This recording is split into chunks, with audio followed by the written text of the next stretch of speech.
Committee on Science, Space, and Technology will come to order. Without objection, the chair is authorized to declare recesses of the committee at any time. Pursuant to Committee Rule 2E and House Rule 11-2H4, the chair announces that he might postpone roll call votes. Today, we meet to consider H.R. 4489, the FAA Leadership and Groundbreaking High-Tech Research and Development Act, or Flight R&D Act. Pursuant to notice, I now call up H.R. 4489, the FAA Leadership and Groundbreaking High-Tech Research and Development Act, or Flight R&D Act, and the clerk will report the bill. H.R. 4489, a bill to provide for Federal Aviation Administration research and Mr. development. Chairman, And I'd like to make a statement before she proceeds with the bill. okay, without objection, the bill is considered as read and open for amendment at any point, and the ranking member is recognized for her statement. Thank you very much, Mr. Chairman. Until 1 hour ago, we had some agreements, and I'd hoped that today we could have a nice bipartisan markup. Unfortunately, it does not look like that's the case. My staff has asked for a delay. We're in a markup in transportation dealing with the same subject, and many of the same members on that committee. On Monday afternoon, my staff received the majority's bill being marked up today. After reviewing the bill, I did request that the staff reach out to the majority to determine if some kind of bipartisan compromise could be reached for today's markup. Our staff discussed the changes on the bill on Tuesday, and on Wednesday morning, an agreement was reached on changes to the bill, which would have led to my support of the bill at today's markup. We memorialized those changes in an amendment, which I would offer, and the majority staff confirmed their support for this plan yesterday afternoon. However, at 6:43 p.m. yesterday evening, we were provided with 8 new Republican amendments, the substance of which had been discussed with my staff during the negotiations. Several of these amendments were immediately recognized by my staff as being amendments which we could not support. And now I have a suspicion that these amendments were drafted by the majority staff and provided to their members. However, even if they weren't conceived by majority staff, they clearly would have known about these amendments while we were negotiating in good faith with the majority to reach a bipartisan compromise. Note that the date and time stamps on the amendments indicate that many of these amendments were drafted within a 2-hour period on Monday the 8th. For the majority to have been working on these amendments at the same time we were negotiating in good faith towards a compromise is, to put it bluntly, bad faith. Now the majority also decides to reschedule this markup at a time which coincides with the Transportation Committee's markup of the main. Should say, you want to consider offering your amendment, we could do that now, and if you don't want to, that's your privilege. To the remaining, just a minute. I request a recess. To the remaining members, I do just want to say that we have 15 amendments. 10 are, I believe, bipartisan and will be agreed to. 10 of the 15, and half of those are Democratic amendments. The other amendments are going to possibly be controversial, but that's the whole point of a markup, and we consider any amendment that anyone wants to offer. Who wishes Mr. Chairman, I request the a gentleman recess. is recognized, the gentleman from Florida. Thank you. I request a recess. Make a motion for recess. Question is on agreeing to the motion to recess. All those in favor signify by saying aye. Aye. Those opposed say no. Opinion chair, the noes have it. Mr. Chairman, I suggest the absence of a quorum.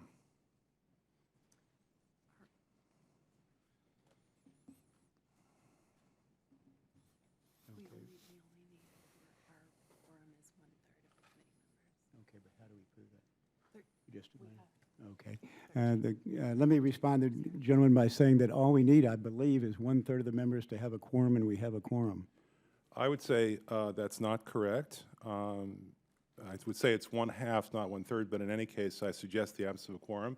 And I don't believe in either case that's the case, that you have enough. Okay, we'll take account momentarily. All right.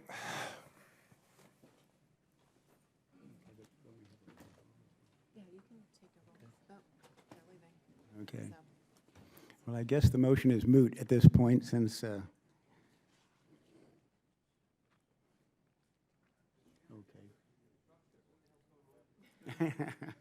Be a quicker markup than we thought. What's the next? You can read your opening statement. Okay. If I don't do that, are you ready for the motion to amendment motion or substitute?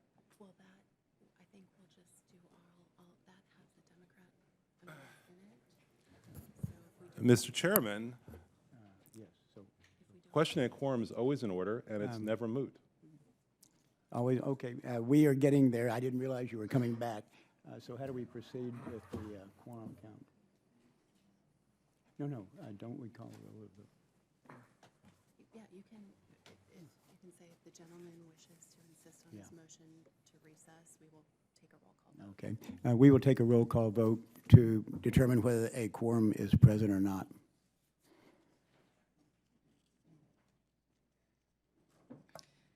Mr. Smith?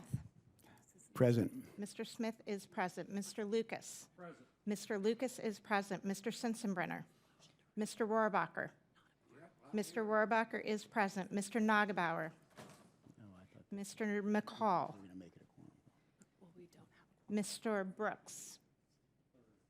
Mr. Holtgren? I don't Mr. know. Holtgren is present. Mr. Posey? Mr. Posey is present. Mr. Massey? Mr. Bridenstine? Mr. Bridenstine is present. Mr. Weber? Mr. Weber is present. Mr. Molinar? Mr. Knight? Mr. Knight is present. Mr. Babin? Mr. Babin is present. Mr. Westerman? Mrs. Comstock? Mrs. Comstock is present. Mr. Palmer? Mr. Palmer is present. Mr. Loudermilk? Mr. Loudermilk is present. Mr. Abraham? Mr. Abraham is present. Mr. LaHood? Ms. Johnson? Ms. Lofgren? Mr. Lipinski? Ms. Edwards? Ms. Bonamici? Mr. Swalwell? Mr. Grayson? Mr. Barra? Ms. Estee? Mr. Vesey? Ms. Clark? Mr. Byer? Mr. Perlmutter? Mr. Tonko? Mr. Takano? Mr. Foster?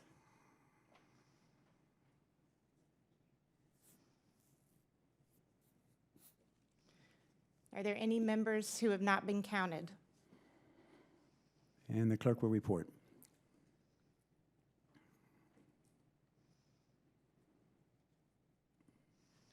Mr. Chairman, we have 14 members present. Okay, a quorum is present. I am going to submit my opening statement for the record, and we will begin with the First Amendment to be offered by Mr. Loudermilk, gentleman from Georgia. Thank you, Mr.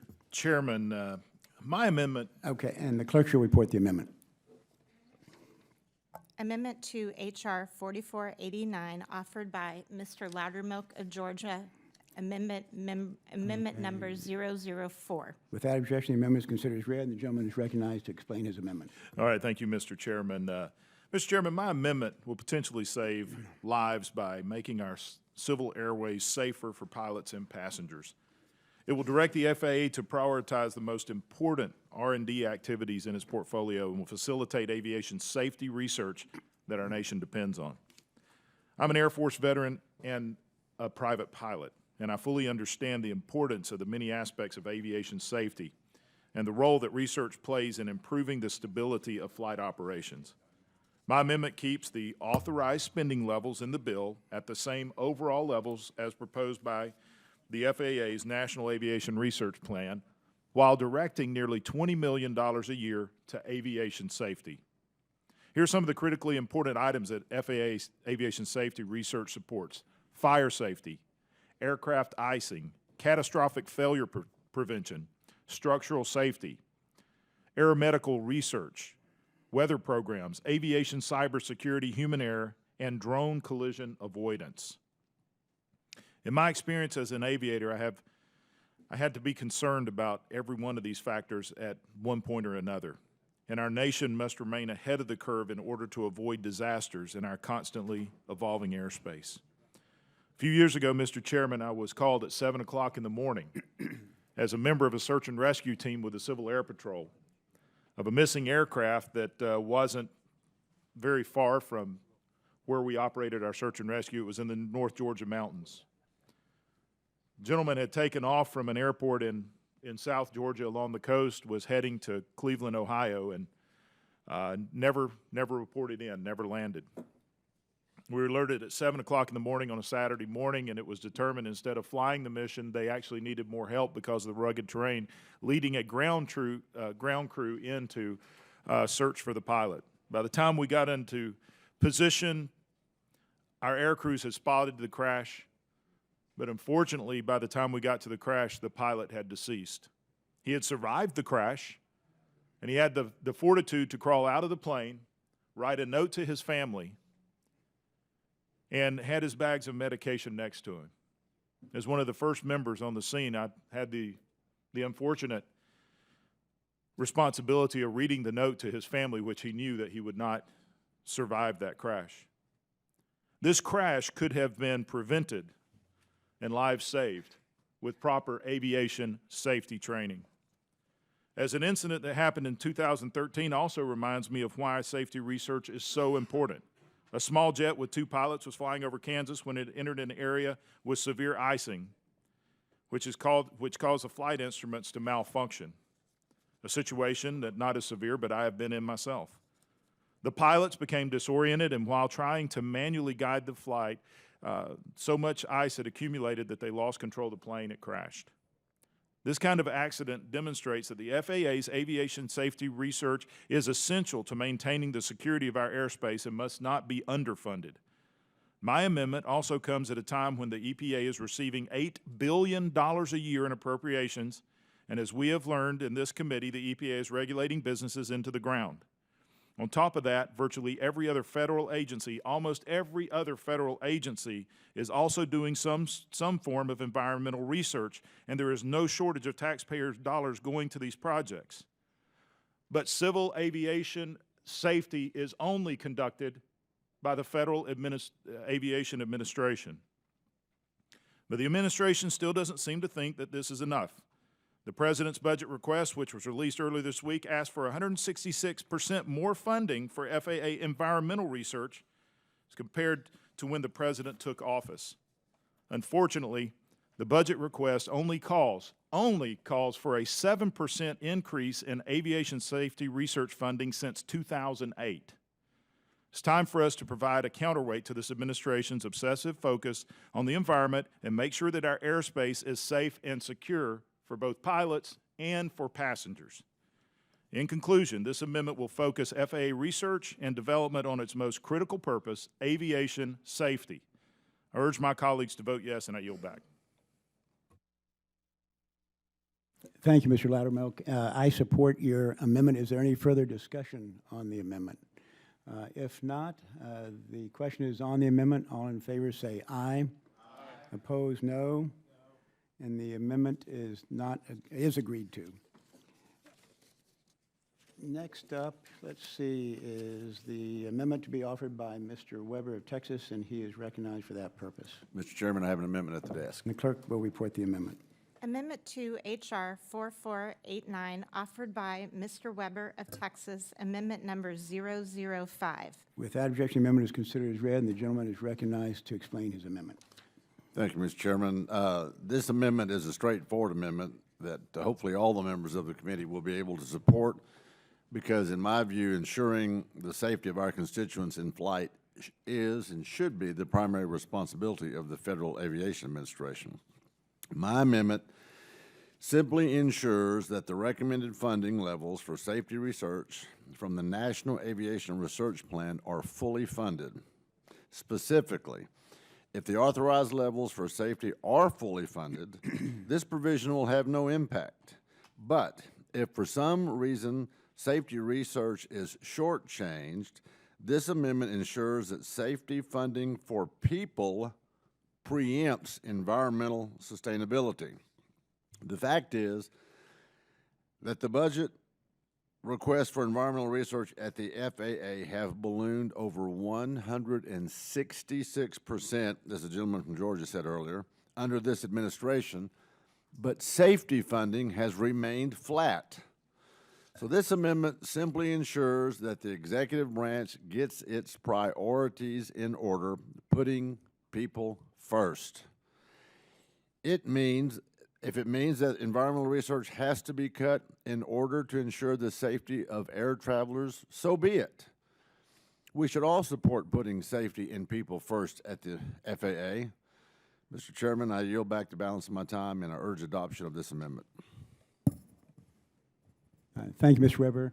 I favor this amendment, and is there any further discussion? The gentleman from Virginia, Mr. Byers, recognized. Thank you, Mr. Chairman, and I rise reluctantly to speak against this amendment. The description of the amendment, Amendment 3 on the handout, seems reasonable. It says reduces funding for the environmental sustainability account in the event that the authorization levels for safety are not fully authorized. But the amendment itself zeroes it unless all three, safety research and economic competitiveness and mission support programs, are all fully authorized. Which means you could have a 99% appropriation for just one of these three, say mission support, and with $1,000 short, the environmental sustainability research goes to zero. It seems to be much fairer to say, to the extent that which one of these others is underfunded, then it underfund the environmental sustainability too. But essentially, you're doing a very small trigger to take away all of the money that could be spent on environmental research. The 166%, by the way, is over a 7-year period of time. And it would be important to see what that was per year. I think it comes back to more like 8 or 9% per year. So. Okay. Thank you, Mr. Byer. Any further discussion? If not, the question. Point of order, Mr. Chair. The Point of order, the Mr. gentleman from Florida is recognized. This amendment is out of order because it's not properly noticed under Rule 2B. We will check Rule 2B. Say the gentleman will state why it's not properly noticed. Just ask him. The gentleman will state why it's not properly noticed. I think he's talking about this.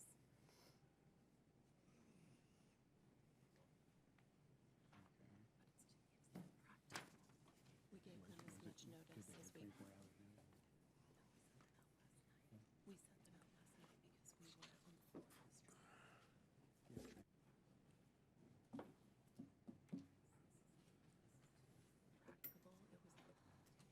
Practicable, it was Would the gentleman state in his point why he feels it is not appropriate to consider this amendment? Well, Mr. Chair, I understand that there was notice given of something back on Friday and then again on Monday this week, but not of this amendment. The rule provides that the chair shall announce the date, place, and subject matter of any committee meeting, which may not commence earlier than the third day on which members have notice thereof, Okay, with the exception unless the we may chair... we may be looking at different rules. I'm looking at Rule 2B3, which says, to the maximum extent practicable, amendments are to be distributed and so forth 24 hours in advance. We distributed the amendments last night, which was as practical as we could do, and we think that that is proper notice. Well, my objection applies with equal force to the bill itself. The bill itself was not noticed properly. The bill itself is as noticed, as circulated on Monday. The bill, I am told, is written as circulated on Monday. Well, Mr. Chair, let's examine this further. The staff tells me that the amendment, this amendment and other amendments were circulated to the minority at 7 p.m. last night. Is that correct? The gentleman has not stated a proper point of order yet. I'll continue to recognize him in case he can. Yes, my point of order is that neither the bill nor these amendments are properly before the committee under Rule 2B. If the chair disagrees with that, then I would call for a vote on it. Okay, we'll be happy to have it. There's no vote. There's no. Apparently, there's no vote because it was properly noticed. Well, I appeal the ruling of the chair. Okay. And by the way, Mr. Chair, I'd point out that under Rule 2D, this particular vote, as I appeal the ruling of the chair, requires a majority for a quorum, not 1/3.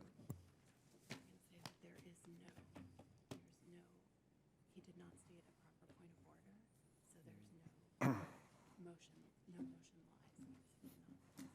Okay. Because the gentleman did not state a proper point of order, the motion is out of order. No, Mr. Chair, that's And- not correct. I can always appeal a ruling of the chair. The chair just ruled that I was out of order. I'm appealing that ruling. And that requires a 50% quorum. Okay, we will check with the parliamentarian. Hold on.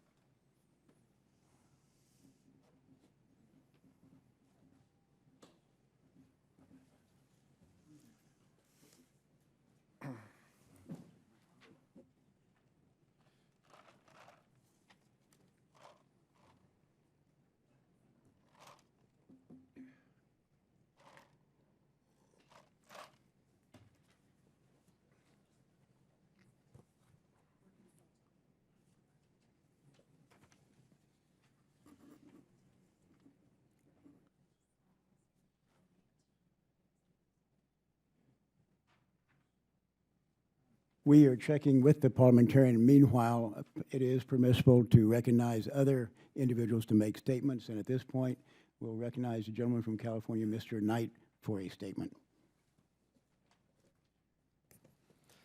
Well, thank you, Mr. Chair. I wanted to give a statement on the bill in chief. First, I want to thank the chair, Chairman Smith and Chairman Babin, for co-sponsoring this complete bill, H.R. 4489. The FAA Leadership in Groundbreaking High-Tech Research and Development Act, and for their initiative in enhancing the economic competitiveness of the American aerospace industry. I'd also like to thank the other members of this committee for their contributions they are offering to the bill in the interest of advancing a shared vision for a stronger, more efficient national aerospace system. The Flight R&D Act authorizes funding levels for the Federal Aviation Administration's research and development activities through 2019 and shapes the structure of its R&D portfolio, focusing on 4 key areas: safety, physical and cyber security, economic competitiveness, emerging research and development fields. These priorities reflect the agency's need to react to the shifting nature of a global industry. As more governments invest heavily in their domestic aviation industries, the U.S. will need to be more proactive in developing the new standards of aviation safety, efficiency, and technology. An important part of this is ensuring the FAA is responsive to the needs of the industry. This bill is just as much about accountability and coordination between the agency and the private sector as it is about alignment between the agency and Congress. That's why this legislation creates a position for an associate administrator for R&D at the FAA to coordinate and manage the agency's strategic R&D priorities. This bill pushes our government to address one of the key challenges and opportunities for our future economy: the safe, efficient, integrating unmanned aerial systems into our national airspace. It also requires the FAA to be more supportive of UAS R&D efforts to keep that scientific leadership and economic potential here in America. I'm also happy to note that this bill is budget neutral and meets the government's obligation to taxpayers to address our strategic challenges within responsible budget constraints. The United States must do more but remain fiscally responsible in an increasingly competitive aerospace landscape. H.R. 4489 aligns the public and private sectors to ensure that America continues to have the safest and most productive aviation economy. Thank you very much, Mr. Chair, and I yield back. Thank you, Mr. Knight. Did the gentleman from Texas want to be recognized as well? And if so, Mr. Babin is recognized for a statement. Thank you, Mr. Chairman. I'm also a co-sponsor of the Flight R&D Act and strongly support this. The Flight R&D Act provides necessary direction for FAA research and development programs and activities. This bill lays a strong foundation to ensure safe and efficient air travel while facilitating the timely integration of unmanned aerial vehicles, or UAVs, into the national airspace system. The aeronautics research carried out by the Federal Aviation Administration is vital to our nation's prosperity. Aviation accounts for $1.5 trillion in economic activity and $78.3 billion positive trade balance. Civil and general aviation is responsible for 11.8 million jobs in the United States and generates 5.4% of our gross domestic product.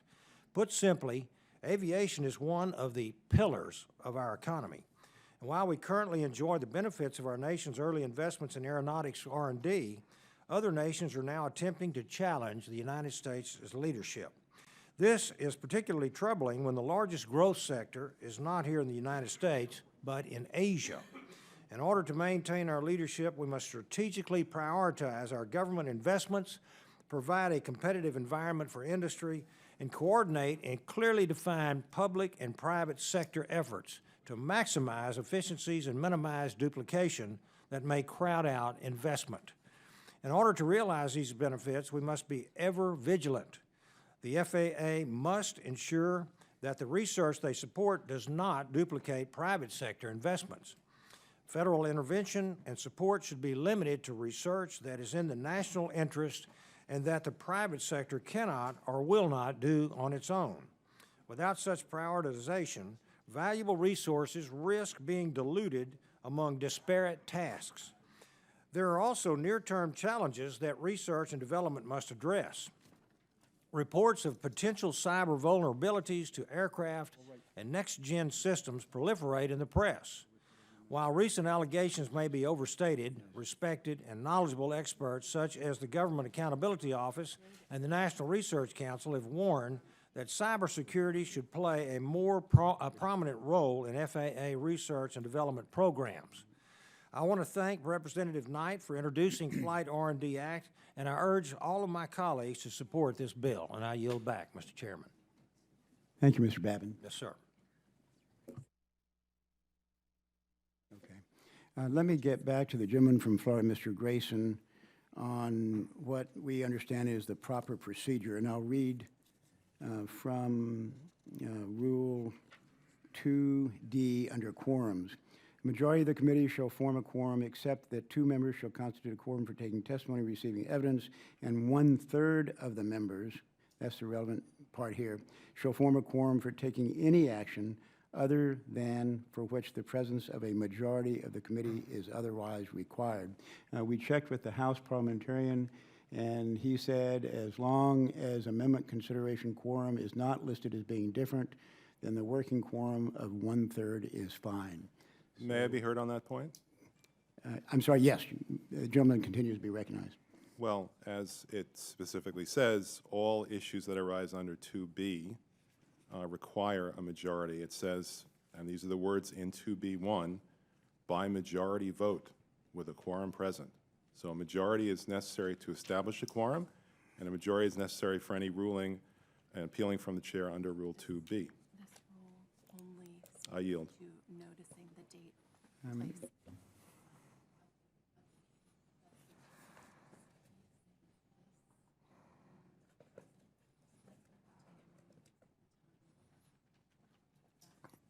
Okay, I'm looking at Rule 2B, bills and subject to be considered, and a quorum of a majority is required if you're going to change the date, place, or subject of a committee meeting, but that is not the case here. I believe it is, Mr. Chair. As I indicated earlier, I see a violation of Rule 2B1 and Rule Okay. 2B3. And as I say, my ruling is that only 1/3 of the presence of the members is required.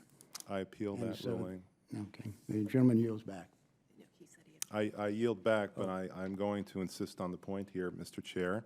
According to the clear meaning of this rule, Rule 2B, specifically 2B1, you need a majority for a quorum at this point, and you need a majority as well for a vote on the appeal from the chair. You have made your ruling. And by the way, in the unlikely event that that happens, I will reserve this point and raise it again on the floor of the House. Okay, the gentleman is certainly entitled to do that. I think, do we have a vote now? Or? Does the gentleman insist on appealing the ruling? Yeah, he did. And so what do? We vote on? We can vote on appealing the rule, Okay, there will be a vote on tabling the appeal. tabling the appeal. No, actually, Mr. Chairman, I suggest the absence of a quorum first, and 1/2 of the members are required, and that has to proceed. That is vote not, on- the gentleman will yield again. I'm not going to quote the parliamentarian again, but that is not a valid point to make. Well, it's certainly always valid, Mr. Chair, to suggest the absence of a quorum, and if you look at the House rules, you'll see that the absence of a quorum takes precedent over other votes including a vote appealing from the It chair. certainly takes precedent, and there's no discussion, but it doesn't mean that the gentleman is correct. We don't have to vote on that. We don't have an absence of Okay. Mr. Chair, of course, there needs to be a vote. We're talking about the presence of a quorum. How else would one determine that? vote to be on. Yeah. What do you expect the vote to be on? Initially, the presence of a quorum with 50% of the committee required, and then, Okay, well, assuming that I've there already, is a... I've already ruled on that, so what is the next No, vote that Mr. the Chair, gentleman requires? Mr. Chair, whether or not it is the 50% or one-third... The fact gentleman that- is out of order. Does he wish to make a valid point and request a vote on a legitimate subject or not? Mr. Chair, I have suggested the absence of a quorum. That takes precedence over my other objection, which is still pending, and I call for a vote on that. The quorum has already been established when we had a vote a few minutes ago and 14 members were present, which exceeded the one-third required. Mr. Chair, first, it's one-half required under these circumstances, and secondly, there's nothing wrong with suggesting the absence of a quorum at any The time. gentleman will during just these have to proceedings. take his point somewhere else, perhaps the floor, but I've already ruled on it.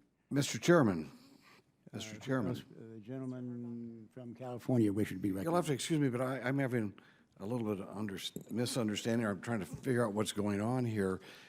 Is this that you refuse to go along with certain demands of the minority in order to bring this legislation up, and now they're trying, seeing that you felt strongly about being chairman and trying to direct this legislation, as you have a right to be chairman, now this is an effort to prevent us from moving forward? Will the gentleman yield? Is that what's happening, Mr. I Chairman? Will the think we're to gentleman the yield point, so I that think, the I think we're to, recipient witness can answer that question? we've established a legitimate quorum, which was one-third, so I think we're prepared to move forward unless the gentleman has another point that would be valid. Just to be clear about this, is the chair denying a vote on whether or not a quorum is present on the basis that a quorum was determined half an hour ago? Is that the basis for denying a The vote? quorum has already been determined for the purposes that the gentleman objected to, and we determined that we had a sufficient quorum here. All right, then I don't accept that ruling, but I'll take it up with the parliamentarian if this bill ever comes to the floor. Okay. And now I call for a vote on my objection that this is out of order under Rule 2. And a majority vote is required on that as well. I am told that that does not require a majority vote, simply a vote of those present, and if the gentleman wants to proceed, we'll vote on that. The gentleman will state. And will the gentleman state his point of order and the motion he requests? The point of order is that the bill, this amendment, and all other amendments have not been properly noticed under Rule 2B1 and Rule 2B3. I've already ruled that that's not a legitimate point. Mr. Chair, I don't understand how one can conclude that that's not a legitimate point. It is a point of order. Parliamentary points of order can be raised as to whether matters are properly before the committee at any point. That's why we're here. As I explained a few minutes ago, I've already ruled on that point of order. And I appeal the ruling of the chair. And the gentleman appeals the ruling of the chair. Mr. Chairman? Yes, I move to table that motion. Okay. Motion has been heard to table the motion that is appeal of the rule of the chair, and we will now vote on that motion. And the question is to table the gentleman from Florida's motion. All in favor say aye. Aye. Opposed, no. No. Opinion of the chair, the ayes have it, and the motion is tabled. I call for a recorded vote. Recorded vote has been requested. Mr. Smith? Aye. Mr. Smith votes aye. Mr. Lucas? Mr. Lucas votes aye. Mr. Sensenbrenner? Mr. Rohrabacher? Mr. Rohrabacher votes aye. Mr. Nagebauer? Mr. McCall? Mr. Brooks? Mr. Brooks votes aye. Mr. Holtgren? Mr. Holtgren votes aye. Mr. Posey? Mr. Massey? Mr. Massey votes aye. Mr. Bridenstine? Mr. Bridenstine votes aye. Mr. Weber? Mr. Weber votes aye. Mr. Molinar? Mr. Molinar votes aye. Mr. Knight? Mr. Knight votes aye. Mr. Babin? Mr. Babin votes aye. Mr. Westerman? Mr. Westerman votes aye. Mrs. Comstock? Mr. Palmer? Mr. Palmer votes aye. Mr. Loudermilk? Mr. Loudermilk votes aye. Mr. Abraham? Mr. Abraham votes aye. Mr. LaHood? Mr. LaHood votes aye. Ms. Johnson? Ms. Lofgren? Mr. Lipinski? Ms. Edwards? Ms. Bonamici? Mr. Swalwell? Mr. Grayson? if this is on the motion to table, I vote nay. Mr. Grayson votes nay. Mr. Barra, Ms. Esti, Mr. Vesey, Ms. Clark, Mr. Byer. Mr. Byer votes present. Mr. Perlmutter, Mr. Tonko, Mr. Takano, Mr. Foster.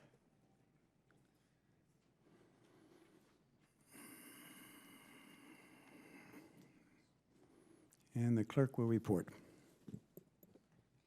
Mr. Chairman, 16 members voted aye, 1 member voted nay, 1 member voted present. And the motion is tabled, and I move to consider en bloc amendments numbers 4 through 8 as listed on the roster and move the previous question. Mr. Chair, I reserve the previous points made, and I would note that you have neither a majority for a quorum or a majority for that vote.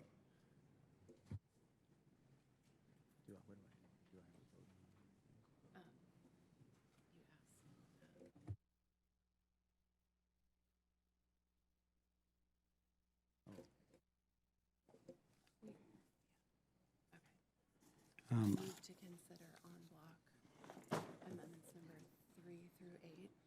as listed. Okay, I'm going to restate my motion. I move to consider en bloc amendments numbers 3 through 8 as listed on the roster and move the previous question. And the gentleman from Virginia is recognized. Mr. Chair, would you consider taking Amendment 4 out of the block, at least for an opportunity to comment upon it? Sorry, with the- Amendment 4 out of the block, at least for an opportunity to comment upon it.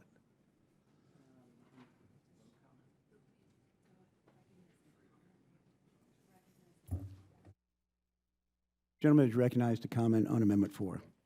Thank you, Mr. Chairman, very much. I'm not hostile to the amendment at all. I just worry about it a little bit. My understanding of the intent of Dr. Babin's amendment is that no funds be authorized for the Office of the Administrator if they haven't, as the law requires them to do, to submit their fiscal or their plan to, by the date of the submission of the President's budget request.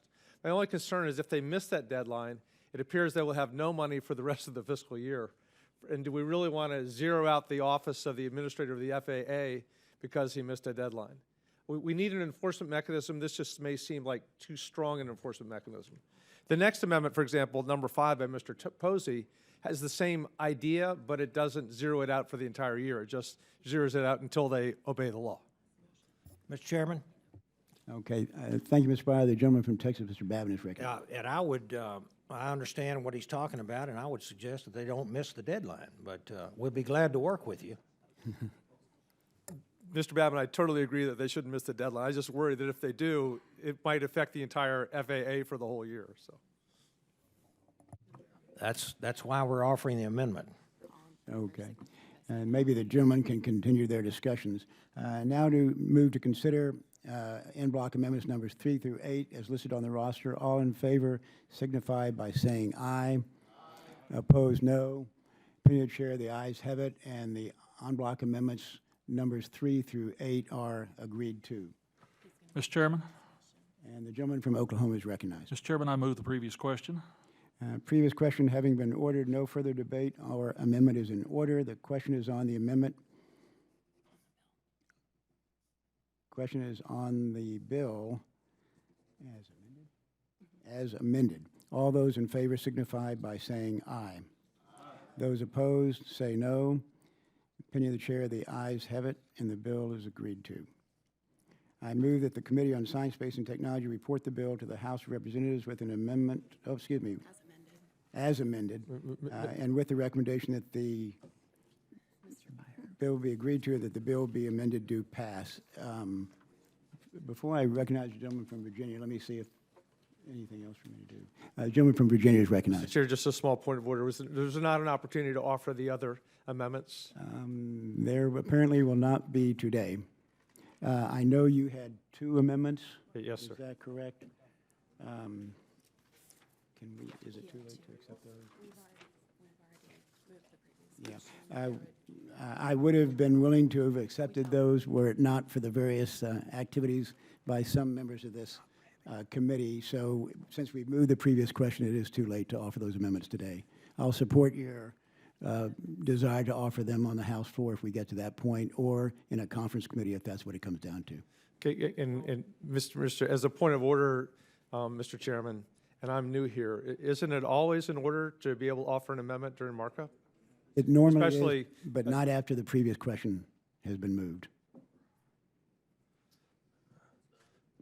Okay. Well, I would appreciate your support on the House floor then, and the rules committee. Thank you. I would expect to support those. In regard, just a minute, in regard to the amendment, the ayes have it, and the motion is agreed to. H.R. 4489.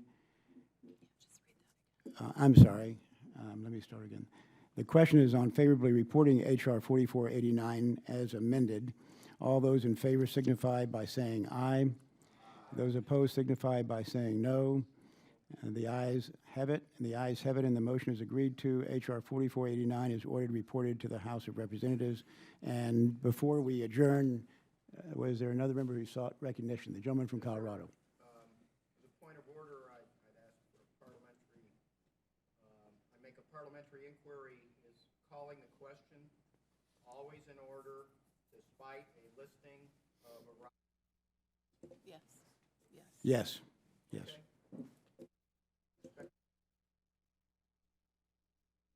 Mr. Chairman, Thank you all for your presence Chairman. today. The gentleman from California. just to clear things up for me, I'm a little bit slow on this. If you would not have been successful in what you just did as leader, would that not have meant that the majority had given up all of its rights to actually control what this committee does, and the minority would then be able to have a veto power over anything that The we do? gentleman certainly could say that, and I would understand his point of view, and I appreciate his expressing that sentiment. Thank And you, the Mr. committee stands adjourned.